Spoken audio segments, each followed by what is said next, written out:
కావాలనే మీ కలను నెరవేర్చుకోండి. సంప్రదించండి హెగ్డే ఫెర్టిలిటీ, హైదరాబాద్, తెలంగాణ.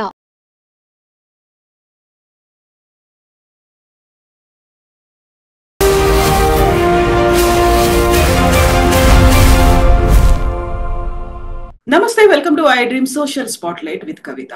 2023 జూన్ లో సరూర్ నగర్ లో జరిగినటువంటి ఒక దారుణం సంచలనం కలిగించింది. పూజారిగా పనిచేస్తున్నటువంటి సాయి కృష్ణ తన ప్రియురాలు అప్సరాని అత్యంత దారుణంగా చంపడమే కాదు, సాక్ష్యాలను తారుమారు చేసే ప్రయత్నం కూడా చేశాడు. అప్పుడే వినిపించినటువంటి భిన్న వాదనల్లో ఒక పూజారి అంతలా ఎలా హత్య చేస్తాడు, తను అమాయకుడు మంచివాడు అనేటువంటి వర్షన్ తో పాటుగా అప్సరానే అలాంటి పని చేసింది, రెచ్చగొట్టేలా వ్యవహరించింది, అప్సరానే అనేటువంటి మాటలు కూడా వినిపించాయి. ఇప్పుడు కోర్టు మాత్రం యావజ్జీవ కారాగార శిక్ష విధించింది. దీంతో పాటుగా సాక్ష్యాలను తారుమారు చేస్తున్నందుకు మరొక 7 ఏళ్ల అదనపు జైలు శిక్ష కూడా విధించింది. ఓవరాల్ గా సమాజం ఎవరి గురించి మాట్లాడుకోవాలి, ఎవరిని తప్పు పట్టాల్సిన అవసరం ఉంది, ఇందులో అమాయకులు ఎవరు, నిందితులు ఎవరు, దీని గురించి మాట్లాడుకుందాం. మనతో పాటుగా ఉన్నారు ప్రముఖ హేతువాది బాబు గోగినేని గారు. బాబు గారు నమస్కారం అండి. నమస్కారం. గతంలోనే మన 2023లో ఈ సంఘటన జరిగినప్పుడు దీని గురించి మనం చర్చించుకున్నాం, మాట్లాడుకున్నాం. యాక్చువల్ గా అప్సరాని ఎందుకు ఒక తప్పు చేసిన దానిగా తనే ప్రేరేపిస్తోంది, సాయి కృష్ణ అమాయకుడు అన్న వర్షన్స్ వినిపించాయి. అతను పూజారి అండి, అతను బ్రాహ్మణుడు అండి, గుళ్ళో పూజలు చేస్తాడండి, మా మంచి కోసం మాట్లాడతారండి అనుకునేటువంటి వర్షన్స్ అని వినిపించాయి తప్ప దాన్ని యాక్సెప్ట్ చేయలేదు. బట్ థ్యాంక్స్ టు కోర్ట్ పక్క ఆధారాలతో శిక్ష కూడా విధించింది. ఈ హోల్ సిచ్యువేషన్ ని మీరు ఎలా చూస్తున్నారు అసలు? మొట్టమొదటి విషయం అండి, పోలీసులు ఎంతో ఎగ్జాంపులరీగా ఇన్వెస్టిగేషన్ కండక్ట్ చేసి తర్వాత కోర్టుకి ఆ ఎవిడెన్స్ సబ్మిట్ చేసి ప్రాసిక్యూషన్ సక్సెస్ కారణంగా నిందితుడికి శిక్ష పడింది దోషిగా తేల్చాక. So this is really good అండి. ఎప్పుడు పోలీసులని ప్రాసిక్యూషన్ని తిట్టటాలు, వాళ్ళు సరిగ్గా పనిచేయరు అని అంటాలు వింటూ ఉంటాం మనం. ఈ మ్యాటర్లో మటుకు అద్భుతంగా they acted rightly and very inspiringly అన్నది మనం నోట్ చేయాలి. మీరు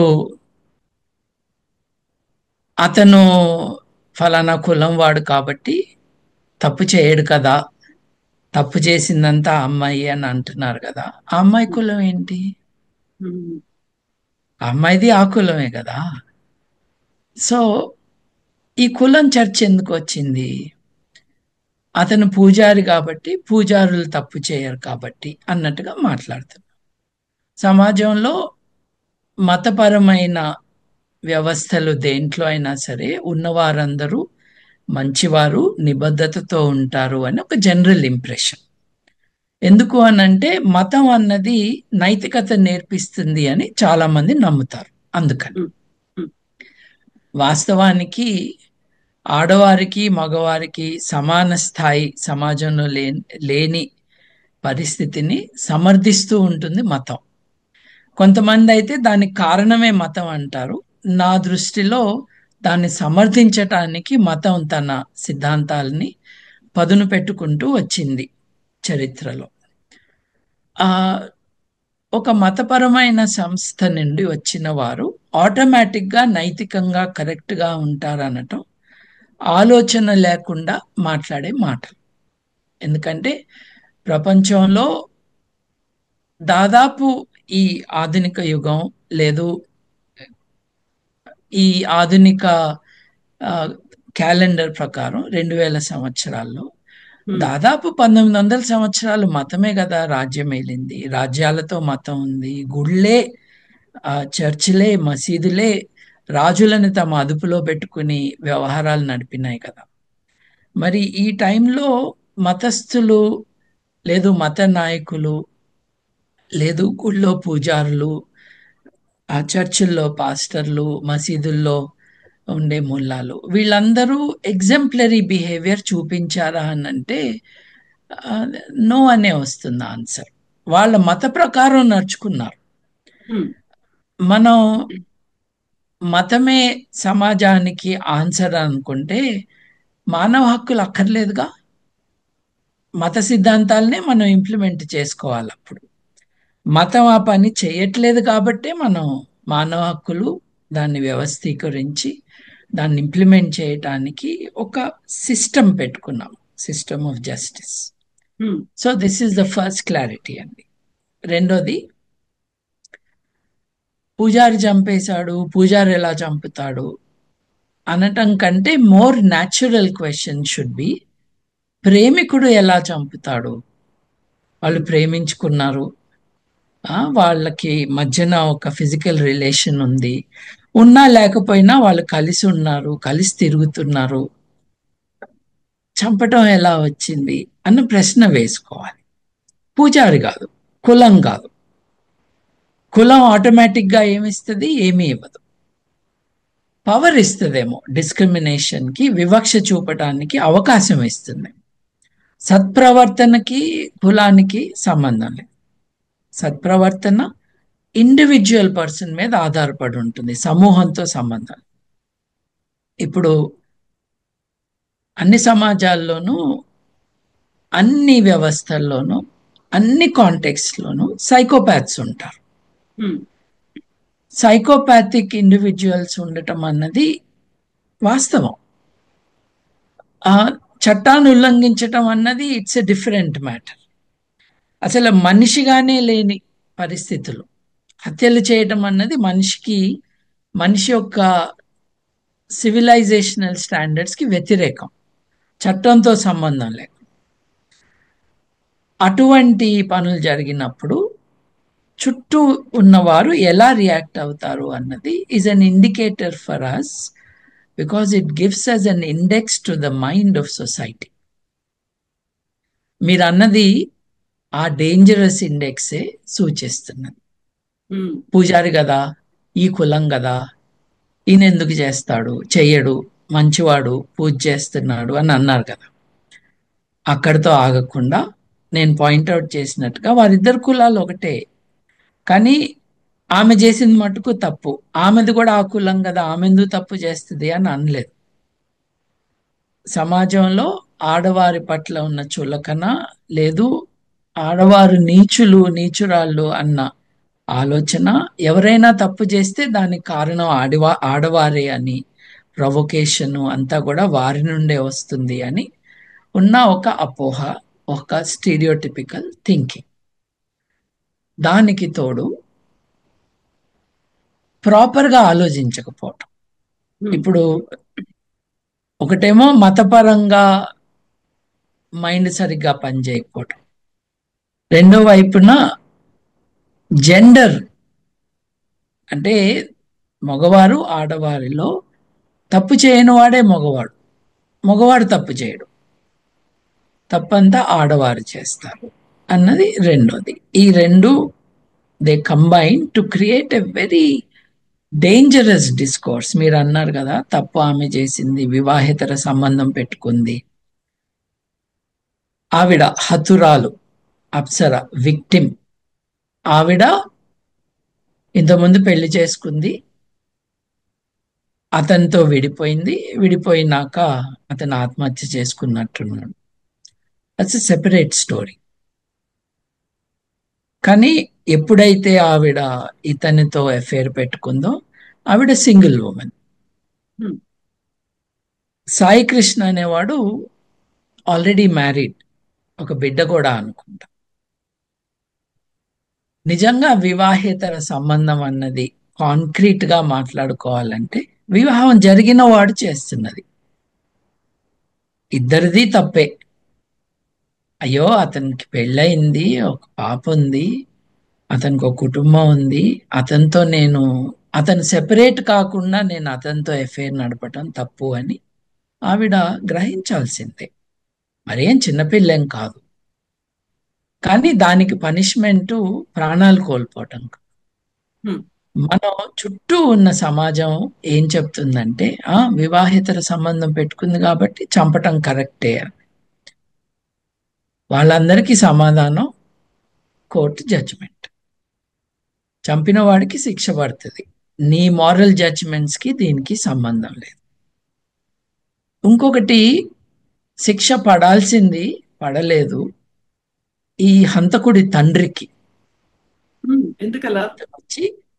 అతను వచ్చి ఒక ఆల్టర్నేటివ్ స్పోక్స్మెన్ గా దిగి తన కొడుకుని డిఫెండ్ చేసుకుంటూ ఓ పక్కనేమో చేస్తే గనక వాణ్ణి చంపేయాలన్నాడు, నా కొడుకు చాలా అందగాడన్నాడు, అసలు సమాజంలో యూత్ ఎలా బిహేవ్ చేయాలో అంటూ ప్రవచనాలు మొదలుపెట్టాడు. అరే నీ కొడుకు హంతకుడు అంటే నువ్వు కనీసం సిగ్గుతో అన్న తలదాచుకోవాలి, కానీ నువ్వు నీ అపార్ట్మెంట్ కాంప్లెక్స్ లో ఓ మంచం వేసుకుని కూర్చుని వచ్చిన మీడియా వాళ్ళందరికీ ఇంటర్వ్యూలు ఇవ్వటం చూడండి. అంటే తన కులం, తన మతం, తను డొనేట్ చేస్తున్న గుళ్ళ నీడలో దాక్కుని రక్షణ పొందుతూ మాట్లాడటం. నా వెనక పెయింటింగ్ ఉంది చూడండి, ఇట్స్ అన్ ఎచ్చింగ్, పైన ఎచ్చింగ్. ఇది ఇలా కదిలితే మీకు కనిపిస్తుంది. అక్కడ ఒక మనిషి డెస్క్ మీద తలవాల్చి రెస్ట్ తీసుకుంటున్నాడు, కలం కాగితం పక్కన పెట్టేశాడు. తన పని నుండి తను విరామం తీసుకుంటున్నాడు. ఈ ఎచ్చింగ్ కి పేరు, ఇది వేసింది గోయా అనే ఒక స్పానిష్ ఆర్టిస్ట్. 1790 నుండి 1797 మధ్యలో ఆయన ఇటువంటివి 4-5 చేశాడు. ఆయన అంటాడు, చూస్తున్నారు కదా గుడ్ల గూబలు, నిశాచర జీవులు, ఈ పక్కన ఒక పిల్లి, ఏం జరుగుతుందో అర్థం కాకుండా చూస్తున్న బిత్తరపోయి ఉన్న పిల్లి, నక్కలు కూడా ఉన్నట్టున్నాయి. నక్కలు, వీటికి అంటే రాత్రిపూట కనిపించే జీవులు. దీనికి పేరేం పెట్టాడంటే the sleep of reason brings forth monsters. Monster అంటే ఈజీ ట్రాన్స్లేషన్ ఏమో దయ్యమో భూతమో అనొచ్చు, లేకపోతే వికారంగా ఉన్న జీవులు అని కూడా అర్థం వస్తుంది. ఎప్పుడైతే ఆ మనిషి ఎవరైతే ఉన్నారో ఈజ్ రిప్రజెంటింగ్ రీజన్, హేతుబద్ధ ఆలోచన నిద్రపోతూ ఉన్నప్పుడు ఈ క్రీచర్స్ ఆఫ్ ద నైట్ అంటే నిశాచర జీవులు, డార్క్ థాట్స్, డార్క్ వాల్యూస్ వచ్చేసి మనిషి యొక్క మైండ్ని ఆక్రమించుకుంటాయి అని హెచ్చరించాడు. కానీ ఆయన హెచ్చరించిన టైంలో క్యాథలిక్ చర్చి యొక్క గుప్పెట్లో ఉంది సమాజం, స్పానిష్ సమాజం. ఇది బయటపడితే తనల్ని చంపేస్తారేమో అనుకుని ఈ ఎచ్చింగ్స్ ని డిస్ట్రాయ్ చేశాడు ఆయన. ఏదో ఎక్కడో పొరపాటున మిగిలిన ఇది మటుకు మనకి లభ్యమవుతుంది. The sleep of reason brings forth monsters. హేతువుని నిద్రబుచ్చినా హేతువు విశ్రాంతి తీసుకున్నా మన జీవితాల్లో ఈ డార్క్ నిశాచర జీవులు అటువంటి విలువలు వచ్చేస్తాయి. హత్యని హత్యగా అర్థం చేసుకోకుండా దానికి కారణాలు వెతికి, ఆమె ఒక వివాహేతర సంబంధం పెట్టుకుంది కాబట్టి, వీడి కులం ఇది కాబట్టి మంచోడే, అందగాడు కాబట్టి అని తండ్రి, ఇప్పుడు పాపం హంతకుడి భార్య తన భర్త ఇట్లా చేసి ఉండడు అని గట్టిగా చెప్పింది. There is a human angle to it. ఆవిడ పాపం అతన్ని నమ్మింది, తన భర్త తప్పు చేయడు అని నమ్మింది. ఇది ఇట్స్ ఎ న్యాచురల్ రెస్పాన్స్. అతని కులం కాబట్టి తప్పు చేయడు అన్నది న్యాచురల్ రెస్పాన్స్ కాదు. అతని వృత్తి ఇది కాబట్టి తప్పు చేయడు అంటాము న్యాచురల్ రెస్పాన్స్ కాదు. నేను అతన్ని నమ్మాను, అతను తప్పు చేయడు, వివరాలు వచ్చే వరకు నేను మాట్లాడను అనటం న్యాచురల్ రెస్పాన్స్. కానీ జర్నలిస్టులు, ఒక సైకాలజిస్టు, ఇట్లాంటి వాళ్ళందరూ కూర్చుని ఈ అమ్మాయి పైన దాడి చేశారు. మర్చిపోతే ఎలా అండి, చంపబడ్డది ఆవిడ, ఇప్పుడు హతురాలు. తను ఎవరిని నమ్మిందో ఆ వ్యక్తి కారులో తీసుకెళ్ళి గోశాలకి తీసుకెళ్ళి అక్కడ గోవులకి వారు చేయాల్సిన సేవ చేసి, తర్వాత ఏదో తినటానికి వెళ్ళి అతని సాంగత్యంలో, అతని కంపెనీలో ఆవిడ ఎంత రిలాక్స్గా ఫీల్ అయిందంటే కళ్ళు మూసుకుని నిద్రపోయింది. నిద్రపోయిన వ్యక్తిని ఒక ప్లాస్టిక్ బ్యాగ్తోనో దేనితోనో ఆవిడకు ఊపిరాడకుండా చేసి ఆల్రెడీ ప్లాన్ చేసుకున్న ఒక బెల్లం పగలగొట్టే రాయిని కారులో పెట్టుకుని వెళ్ళాడు. కాబట్టి అంటే ఒక 2 రోజుల ముందు నుంచి ప్లానింగ్ చేశాడు. అది తీసి 10 సార్లు ఆ అమ్మాయి తల మీద కొట్టి తల పగలగొట్టి చచ్చిపోయిందని నిర్ధారించుకుని 2 రోజులు తన కారులో పెట్టుకుని శవాన్ని తర్వాత ఇంటి దగ్గర ఒక మ్యాన్ హోల్ ద్వారా ఈ శవాన్ని పడేసి మళ్ళీ పబ్లిక్ వర్క్స్, గుడికి అవసరమైన వర్క్స్, పక్కన స్కూల్ ఉంది దానికి మంచి చేస్తున్నానని 2 లారీల మట్టి తోలి దాని మీద కాంక్రీట్ పోసి ఆ డ్రైనేజ్ సిస్టమ్ని డ్యామేజ్ చేసిన కారణంగా నీళ్ళు ఆగిపోయి మున్సిపాలిటీ వాళ్ళు వచ్చి చూస్తే అక్కడ శవం దొరికింది. ఈ హత్య చేసినప్పటి నుండి శవం దొరికే మధ్య టైంలో గుడికి రెగ్యులర్గా వెళ్ళి తన పూజలన్నీ చేసి ప్రత్యేకమైన పూజలు చేసి ఆ రాయినేదో అంటారండి, దాని దగ్గర ఆ బొడ్డు రాయినో ఏదో దాని దగ్గర ప్రత్యేకమైన క్రతువులు చేశాడు. అంటే అతనికి ఎటువంటి రిగ్రెట్ లేదు. కర్కశకుడు. అసలు ఒక మనిషి ప్రాణం తీశాను అన్న తన ప్రియురాలు ఎవరితో అయితే తను కలిసిన తర్వాత ఆవిడ ప్రెగ్నెంట్ అయిందో, ఎవరిదైతే అతను అబార్షన్ చేయించాడో ఆ మనిషిని చంపేసి ఎవరినైతే నిన్ను పెళ్లి చేసుకుంటానులే అని ప్రామిస్ చేసి లొంగ తీసుకున్నాడో ఆ వ్యక్తిని చంపినాక ఎటువంటి రిగ్రెట్ లేకుండా దేవుడికి పూజ చేస్తూనే ఉన్నాడు. దేవుడు ఏమీ చేయలేదు. నువ్వు నా గుడిలోకి రావడానికి వీల్లేదు, నువ్వు హత్య చేశావు, అన్నీ చూస్తున్న దేవుడు ఏమీ అనలేదు, ఏమీ చేయలేదు. పోలీసులు పట్టుకున్నారు, దేవుడు పట్టిలా. ఇంత జరిగినాక ఈ విషయాన్ని పక్కన పెట్టి తప్పు అమ్మాయిదే కాదు, అమ్మాయి తల్లిది.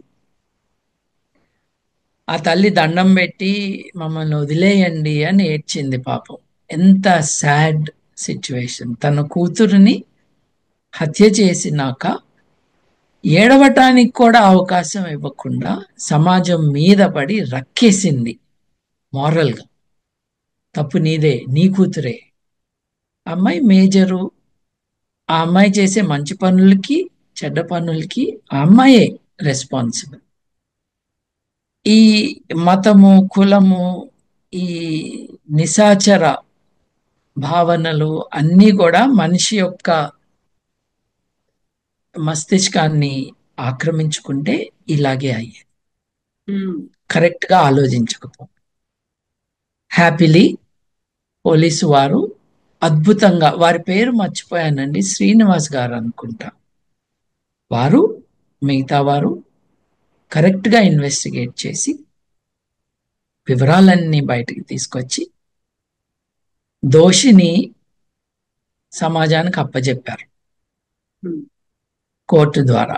కోర్టు తన నిర్ణయం చెప్పింది. అపీల్స్ అవి ఉంటాయి, కానీ టెక్నికల్ ఎవిడెన్స్ పక్కాగా ఉన్నప్పుడు దెర్ ఈజ్ నో ఎస్కేపింగ్.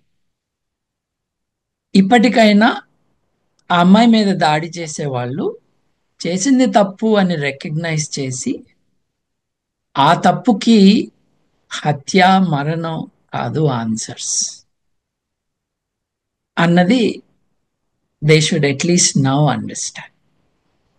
అట్లాగే మన వివాహ వ్యవస్థలో తన భార్యతో తనకి పొసగట్లేదు, ఇంకెవరితోనో సంబంధం పెట్టుకోవాలి అనుకున్న వ్యక్తి ఈజీగా విడిపోయే చట్టపరమైన వెసులుబాట్లు ఉన్నాయి. కాబట్టి అలా చేసి విడిపోయి ఎవరిని హత్య చేయకుండా, డ్యామేజ్ చేయకుండా మీ జీవితాన్ని మీరు కొనసాగించవచ్చు అని అందరు తెలుసుకోవాలి.